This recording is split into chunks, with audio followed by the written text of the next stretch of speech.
Hello viewers, यह video आपके demand पर है। यह वीडियो आपके दिमाग के अति सूक्ष्म नस को भी हिलाकर रख देगा, क्योंकि बेहतरीन आईक्यू टेस्ट वाले इस मैथ क्विज वीडियो में आप अपना पूरा दिमागी जोर लगाने वाले हैं। तो तैयार हो जाइए। अरे एक पल रुकिए, आप सभी पहले कॉपी कलम साथ में रख ले, क्योंकि आपको इसकी आवश्यकता पड़ने वाली है। तो पहला सवाल, 30 को अगर आधा से भाग देंगे तो कितना होगा? सोचिए सोचिए। फिर से मैं रिपीट कर रहा हूं सवाल, 30 को अगर आधा से भाग देंगे तो कितना होगा? आपका समय शुरू होता है अब। आप वीडियो पॉज करके भी इसका आंसर बना सकते हैं। इसका जवाब होगा 60। आइए देखते हैं कैसे। पहले आप 30 भाग आधा यानी कि 1/2 लिखेंगे। फिर 30 का 30 लिखिए, भाग पलटी हो जाएगा गुना में, और 1/2 पलटी हो जाएगा 2। तो 30 गुने 2 यानी 30 दूनी 60। आइए बढ़ते हैं दूसरे सवाल की तरफ। 4 में से क्या कम करेंगे कि 5 हो जाएगा? आपका समय शुरू होता है अब। सवाल है, 4 में से क्या कम करेंगे कि 5 हो जाएगा?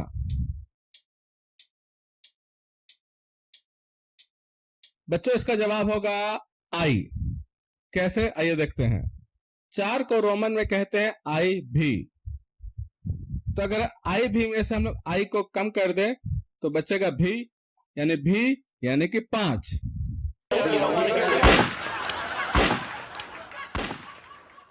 आते हैं सवाल नंबर 3 में। सवाल है, टाटा नगर रेलवे स्टेशन के बाहर में लगी घड़ी 24 घंटे के समय को दर्शाती है। आप सबको पता ही होगा। जब हमारी घड़ी में 5 बजता है तब स्टेशन की घड़ी में 17:00 दर्शाता है। तो बताइए स्टेशन की घड़ी में 24:00 कब दर्शाएगा? आपका समय शुरू होता है अब।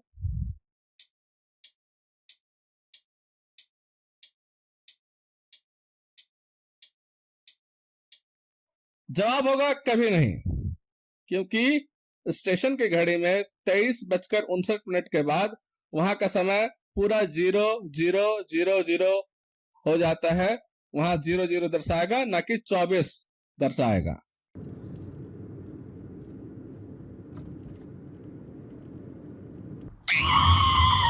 अगले सवाल की तरफ आते हैं। यदि फ्रांस का कोड 10, 22, 5, 18, 7, 9 है तो इंडिया का कोड बताइए। आपका समय शुरू होता है अब।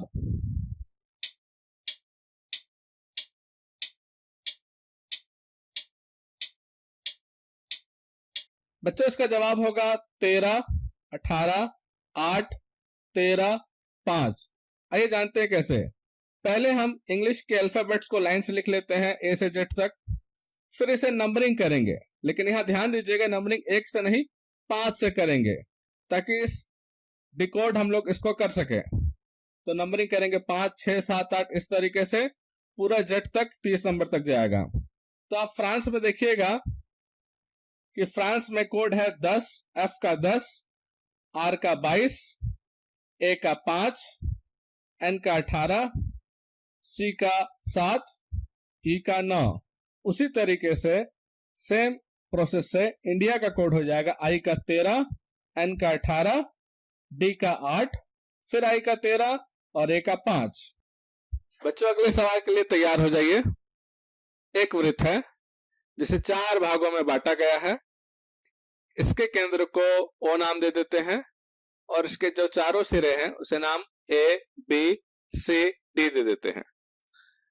बच्चों ओ से डी की दूरी 3.5 किलोमीटर है।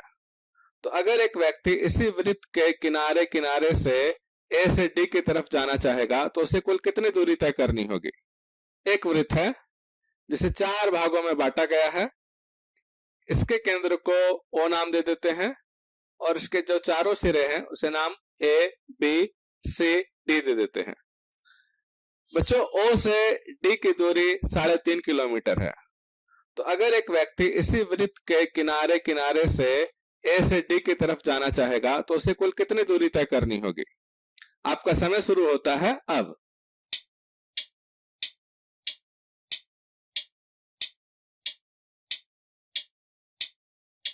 बच्चों इसका जवाब होगा 5.5 किलोमीटर। आइए देखते हैं कैसे। ये एक वृत्त है, तो वृत्त की जो बाहर की पूरी सीमा है उसे हम लोग परिधि कहते हैं। तो हम लोग पहले परिधि का सूत्र बैठाएंगे और पूरा परिधि ज्ञात करेंगे। बच्चों वृत्त की परिधि होती है 2 पाई r। 2 का 2 और पाई का मतलब होता है बच्चों 22/7। यहाँ r बच्चों o से d की दूरी जो रेडियस दर्शाती है इस वृत्त की 3.5 है, हम लोग वही लिखेंगे 3.5। वहां से अगर हम लोग दशमलव हटा देते हैं 3.5 से तो हो जाएगा 35/10। अब हम लोग इसे काटते हैं। 7 का पहाड़ा से 35 काटेंगे, 5 बार में कट जाएगा। 2 का पहाड़ा से 10 काटेंगे, वो भी 5 बार में कट जाएगा। और ऊपर 5 नीचे 5 है, ये दोनों भी आपस में कट जाएंगे। बचेगा बच्चों 22 किलोमीटर। यानी इस पूरे वृत्त की परिधि जो है बच्चों 22 किलोमीटर है, पूरे वृत्त की। लेकिन प्रश्न में आपसे पूछा क्या गया था? केवल ए से डी तक की दूरी पूछी गई थी, केवल ए से डी तक की दूरी। तो बच्चों ये वृत्त का चौथा हिस्सा है। वृत्त को 4 भागों में बांटा गया था ना, तो वृत्त का चौथा हिस्सा है। पूरा वृत्त की परिधि है 22, तो इसीलिए चौथा हिस्सा यानी कि एडी ज्ञात करने के लिए हम लोग को 22 को 4 से भाग देना होगा। तो 22 को अगर हम लोग 4 से भाग देंगे तो आ जाएगा 5.5 किलोमीटर, यानी ए से डी की दूरी हो गई 5.5 किलोमीटर। अब हम लोग बढ़ते हैं अगले सवाल की तरफ। व्यूअर्स, अगला सवाल नंबर सीरीज पर है।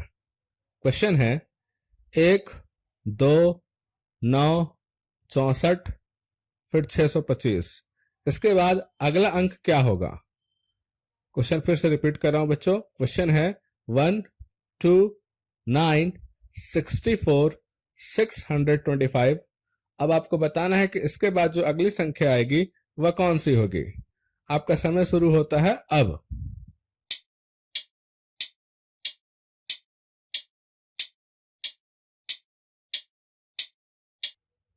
बच्चों इसका आंसर होगा 7776, यानी कि 7776। कैसे, आइए देखते हैं। इसको इस तरह से हम लोग डिकोड करेंगे। पहला है 1 का घातांक 0 लिखेंगे तो 1 ही आएगा। 2 का घातांक 1 लिखेंगे यानी मान आएगा 2। 3 का घातांक 2, 9। 4 का घातांक अगर 3 लिखेंगे तो होगा 64। 5 का घातांक अगर 4 लिखेंगे तो 625। यहाँ बच्चों घातांक सभी अक्षर का लाइन बाई लाइन आते जा रहा है, आप देख रहे हैं। उसी के बाद अगला अंक बच्चों होगा 6 का घातांक 5, तो जिसका मान हो जाएगा 7776। आते हैं अगले सवाल की तरफ। अगला सवाल है बच्चों कि 15 प्लस 10 का आधा कितना होता है। क्वेश्चन है 15 प्लस 10 का आधा कितना होता है। आपका समय शुरू होता है अब।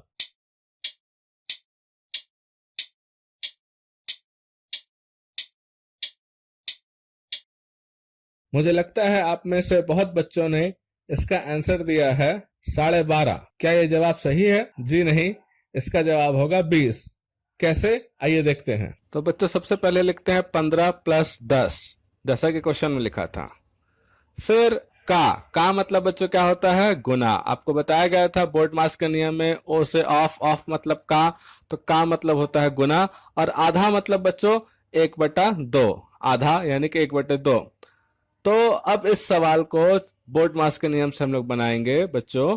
कैसे होगा देखिए, 15 प्लस 10 का 10 लिखते हैं और गुने 1/2 का 1/2 ही लिखते हैं। अब 2 का पहाड़ा से 10 कितनी बार में कटेगा? 5 बार में, बिल्कुल सही। फिर बराबर का बराबर लिखेंगे, 15 का 15 प्लस 5 एकम 5, तो 15 प्लस 5 कितना हो गया बच्चों? 20। समझ गए ना?